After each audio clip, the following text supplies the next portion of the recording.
روحانی علمی دلچسپ بیانات و واقعات کی مستند ویڈیوز دیکھنے کے لیے ہمارے یوٹیوب چینل سکون ٹی وی کو سبسکرائب کیجیے اور بیل آئیکن کے بٹن کو پریس کیجیے۔ جزاک اللہ۔ جو مصیبت بھی تم کو پہنچتی ہے وہ تمہارے اعمال کے نتیجے میں پہنچتی ہے۔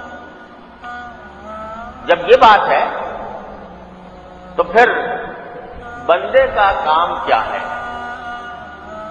جب اس کو کوئی مصیبت پیش آئے تو سب سے پہلے تو اس کو اللہ جل جلالہ کی طرف متوجہ ہونا چاہیے، استغفار کرنا چاہیے، اپنے گناہوں سے توبہ مانگنی چاہیے، اللہ تعالیٰ ہی سے رجوع کرنا چاہیے کہ یا اللہ جو کچھ مصیبت آئی ہے وہ ہمارے اپنے اعمال کے نتیجے میں ہے، لہذا یا اللہ ہمیں معاف فرما دیجئے اور اس تکلیف کو یا اس مصیبت کو ہم سے دور فرما دیجئے۔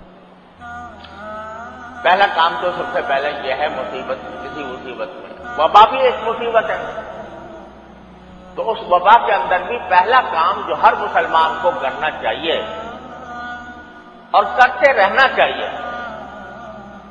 وہ ہے استغفر اللہ ربی من کل ذنب واتوب الیہ۔ اے اللہ، میں جو کچھ گناہ مجھ سے سرزد ہوئے ہیں، اے اللہ میں ان سے آپ کی بارگاہ میں معافی مانگتا ہوں۔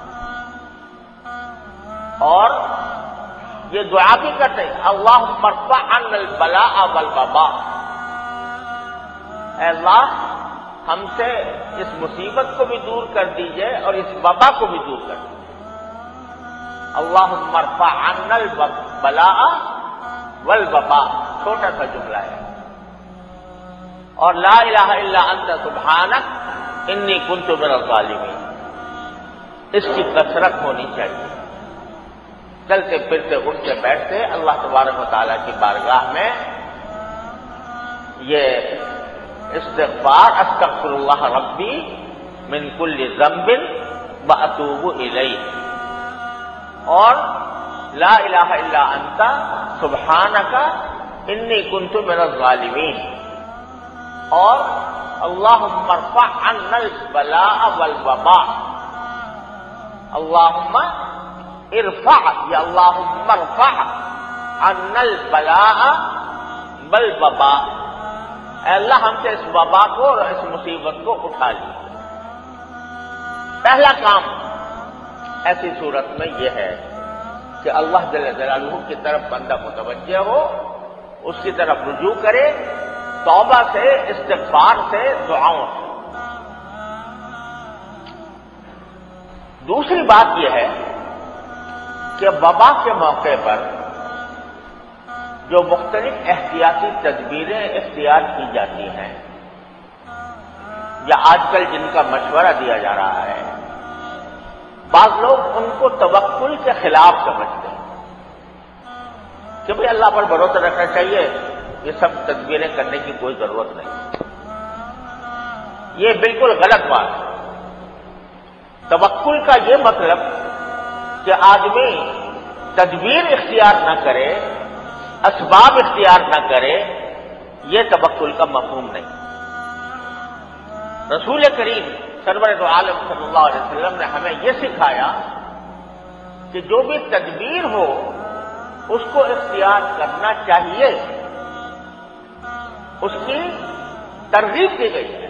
صرف اتنی بات نہیں کہ جائز ہے، بلکہ ترغیب دی گئی کہ احتیاطی تدبیر اختیار کرو، اس کے بعد اللہ پر بھروسہ رکھو کہ پھر اللہ کا جو فیصلہ ہوگا میں اس پر راضی ہوں۔ یہ ہے توکل۔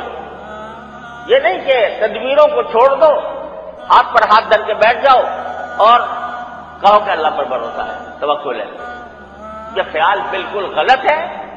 جو لوگ بھی ایسی بات کہتے ہیں وہ جاہلانہ بات ہے۔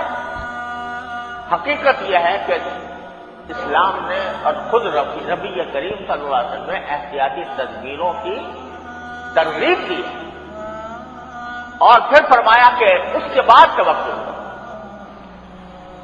ایک صحابی تھے رضی اللہ تعالیٰ عنہ، انہوں نے رسول کریم صلی اللہ علیہ وسلم سے پوچھا کہ یا رسول اللہ، میں بعض اوقات میں اپنی اونٹنی کے ساتھ جا رہا ہوتا ہوں اور وہ اونٹنی کو کہیں کسی وقت اترتا ہوں، جیسے نماز کے لیے رک گیا، تو آیا اس اونٹنی کو باندھوں اور یا نہ باندھوں، باندھے بغیر نماز میں شامل ہو گیا، اللہ پر بھروسہ کروں کہ اونٹنی ساتھ رہے گی یا نہیں رہے گی، بھاگ جائے گی، کیا کچھ ہوگا، اللہ پر بھروسہ کر کے میں نماز میں شریک ہو جاؤں یا اپنے کوئی کام کر لوں بغیر باندھے، تو کیا میں باندھوں یا توکل کروں، یہ پوچھا، کیا میں اونٹنی کو باندھوں یا توکل کروں؟ تو رسول کریم صلی اللہ علیہ وسلم نے فرمایا باندھو اور توکل کرو۔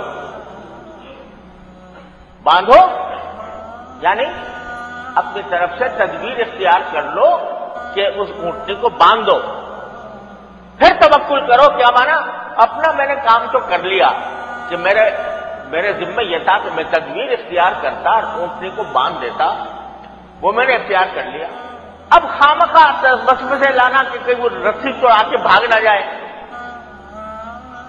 یا وہ کھل نہ جائے، اس معاملات میں اللہ پر بھروسہ کرو کہ اب میں نے جو کرنا تھا وہ کر لیا، اب جو انجام ہوگا وہ اللہ تعالیٰ کے حوالے ہے اور وہی فیصلہ صحیح کرے گا، جو اس کی مشیت ہوگی اس کے مطابق میں راضی ہوں۔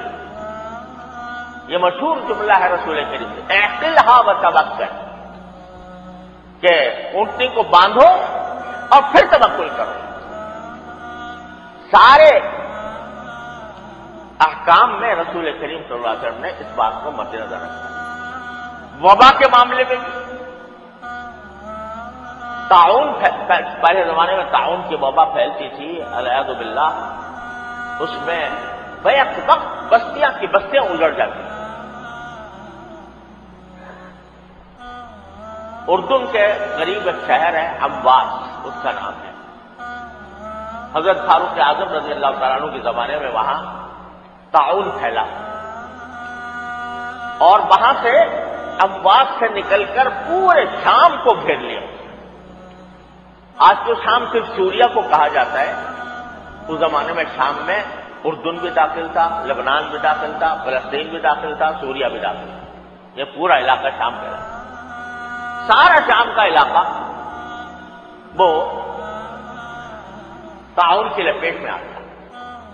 اب بھی اگر کوئی اردن جائے تو حضرت ابو عبیدہ بن جراح رضی اللہ تعالیٰ عنہ کا مزار ہے، اس کے برابر میں بڑا قبرستان ہے، اس میں سینکڑوں صحابہ کرام اس تعاون کے اندر ان کی وفات ہوئی ہے۔ خود ابو عبیدہ بن جراح رضی اللہ عنہ کی وفات بھی اسی میں ہوئی، حضرت معاذ بن جبل اسی میں ان کا انتقال ہوا، حضرت زرار بن ازور رضی اللہ عنہ کا انتقال بھی اسی میں ہوا۔ تعاون پھیل گیا۔